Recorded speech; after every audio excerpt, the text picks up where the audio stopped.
to believe that we really can make a difference in this world, and so that we are able, with God's grace, to do what others claim cannot be done. Amen.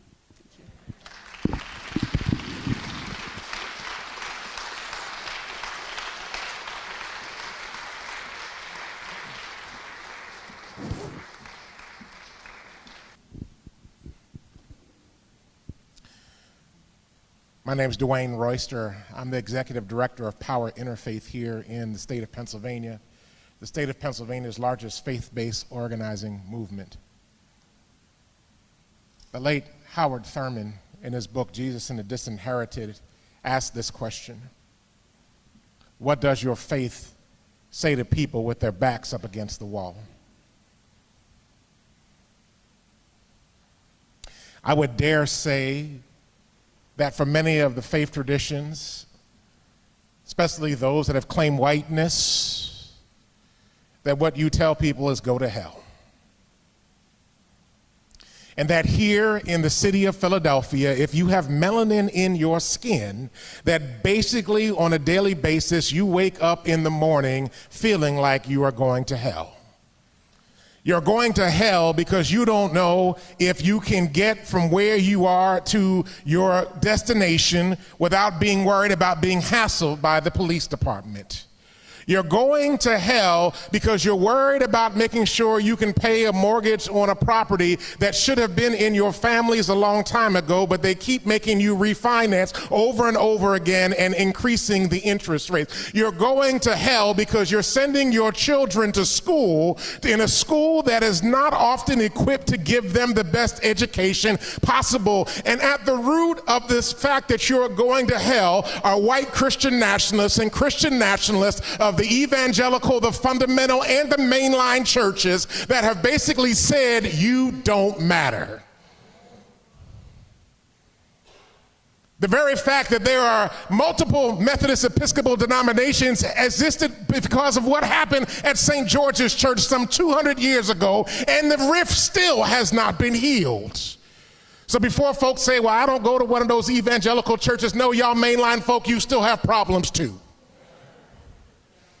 You still have not worked out your stuff. You still have not go to church on Sunday after Sunday, and if you see 5 black folk in your congregation, you feel like we have a multicultural church.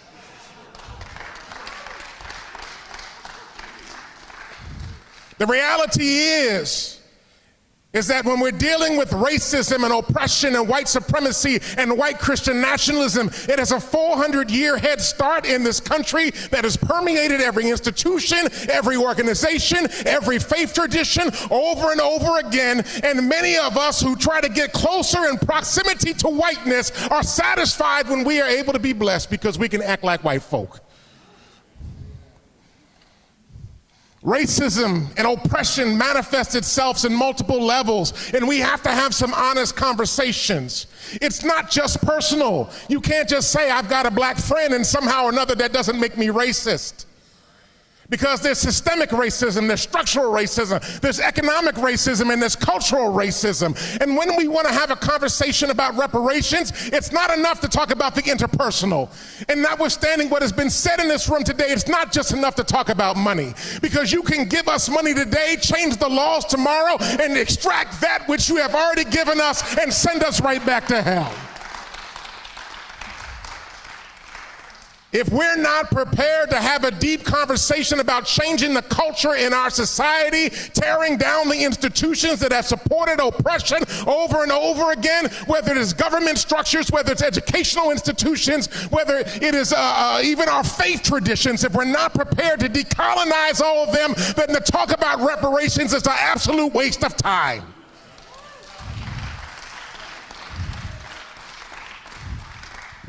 I believe without a shadow of a doubt that in this particular moment as communities of faith, we have to be prepared to be agents of change and reconciliation. But I'm not talking about a kumbaya moment. I'm talking about a recognition that some of these steeple churches that exist in this city have been built off the blacks of black folk. Many of you might have heard the story recently about Georgetown University. Some years ago, they ran into a place of bankruptcy, and they needed to get themselves out of trouble, so they sold their slaves. And now, with a $2 billion endowment, billions of dollars worth of property in Washington, D.C., they decided they were going to give some reparations. Amen, somebody. And so they said that we're going to make sure that anybody that's a descendant of one of those slaves can get a free education at Georgetown University. You only have to be able to prove that you're a descendant of the slaves. And the second thing they said was, we're going to take $100 million and create a fund and be able to go and with that $100 million, we're going to provide some additional reparations to those families. So 170 years later, they're going to provide reparations of $100 million to hundreds of people. But those slaves generated $2 billion of an endowment, billions of dollars in property in Washington, D.C. It's not enough, y'all. It's not enough. Now, what they really ought to do is hire a president and a vice president and chief academic officer who are African American, and then reconstruct their educational institution and make sure that all the folk that live in Washington, D.C. and the DMV area can go to school there for free. That's the way that you're going to change it. In the Toni Morrison novel, Beloved, there is a sermon that's given by Baby Suggs. And in this novel, she says, up yonder, they don't love this flesh. She goes further in the course of this sermon and begins to talk about not only don't they love your flesh, they don't love your heart, they don't love your liver, they don't love your hands, they don't love your feet, they don't love you. Real reparations means you have to learn to love me. No, y'all missed that one. See, I'm not talking about we can just say in our heart that I love you and that it's okay, because most of that we know is fake. What I'm talking about is that deep, permeating love that transcends the implicit bias that Harvard University tells us is in the minds of each and every one of us, that transcends that implicit bias that says, when I see you, I love you. I don't need to cross the street because 3 young teenage black men are walking up the way. I'm going to stay right here and greet them as they come down the street because I love them. I don't need to run from them. I need to embrace them and welcome them and say hey to them. How y'all doing today? I need to be able to say I love that flesh, not just because that our grandmothers were the wet nurses that fed white babies, or the fact that there were black hands that wiped white behinds while they were in nursing homes, but that you can love my flesh because I am who I am. I am created in the image and likeness of God, and I am worthy to receive respect, honor, and dignity.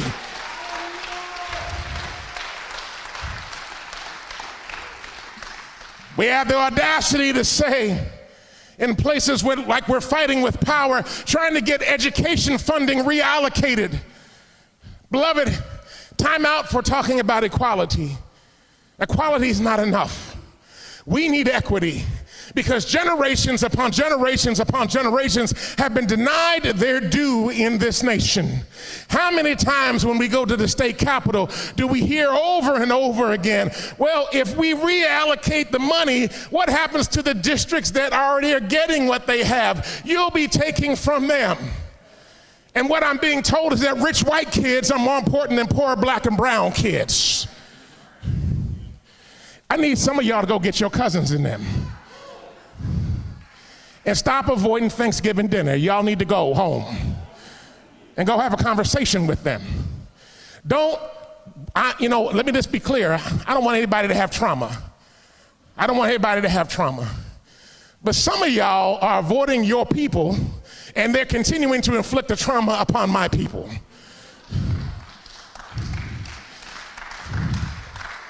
If you're not prepared to go deal with your folk, don't come telling me your sob story. Go handle your people. It is this call in this moment. So I come at this from a theopolitical framework, so forgive me if I don't sound very holy. Maybe I'm not holy, and maybe part of the problem that we have is that holiness has been defined by white supremacy for far too long. Forgive me for a moment, but I know that we are inside a religious institution, but some of y'all need to get off your asses and go out there and change the damn world. Y'all need to get up and start doing some work and not being satisfied with what we have going on. It's enough. I know we need housing programs. I know we need food programs, but somebody's got to go stand up to the powers and the principalities, the rulers of darkness in high places that sit in City Hall, that sit in Washington, D.C., that sit in Harrisburg, and get up and do something about the circumstances and situations that we find ourselves in. And if the system won't change, then tear it down.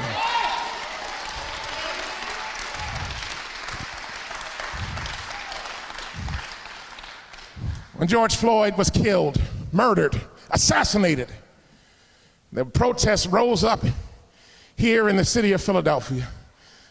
Some white high steeple churches opened up their doors so protesters had a place to go. We thank God for all of our siblings that did that. But now we need you to, like Green Street, investigate your big buildings that are worth millions of dollars. And ask yourself, could that be better used to help those that are struggling here in the city of Philadelphia?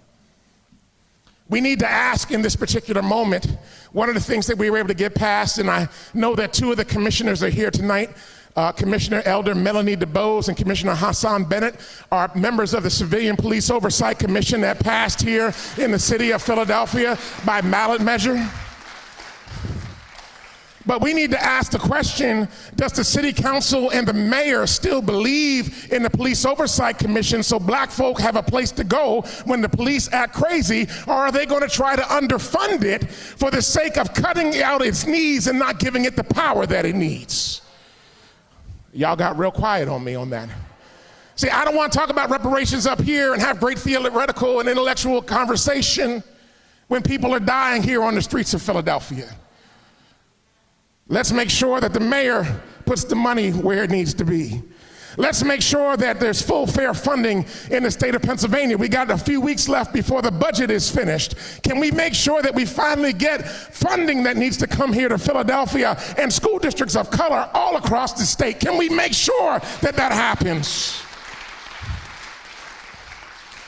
Can we have the audacity to believe that we can hold Wells Fargo accountable for the redlining that took place in Philadelphia for over 100 centuries that has created some of the greatest levels of housing disparity and poverty? Can we make the city and Wells Fargo make such that all the abandoned houses that exist in the city of Philadelphia are fixed up at the expense of Wells Fargo, and that African Americans are put in those homes free of charge so that they can live their lives with dignity and respect? Now, I know some of y'all might not have wanted me to get that specific, but I can't come in and just do a theoretical conversation. Because if I was to be real honest, white supremacy likes conversation. Let's have a committee to have a committee to have a committee. And then maybe we'll figure out what we're going to do. And by the time we finally finish what's going to happen, we get to a place that we're already moved on to another issue, and so we never deal with it in the first place. So let's have real conversation about how we're going to change this damn city and how reparations is a vehicle to change it for black folk. Today is about black folk. Let me say that again. It's about black folk. It's about black folk. African descendants of slaves, children of God. Finally, let me say in our Christian tradition that we believe that we have been created in the image and likeness of God. The Imago Dei. Kabbalah says that in each of us is divine spark. When you don't love me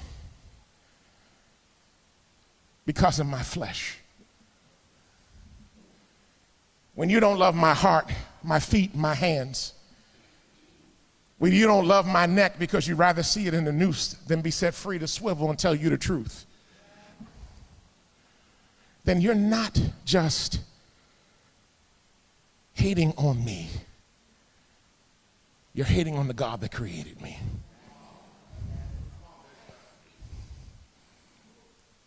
Take that back to your church and tell them the truth. Amen.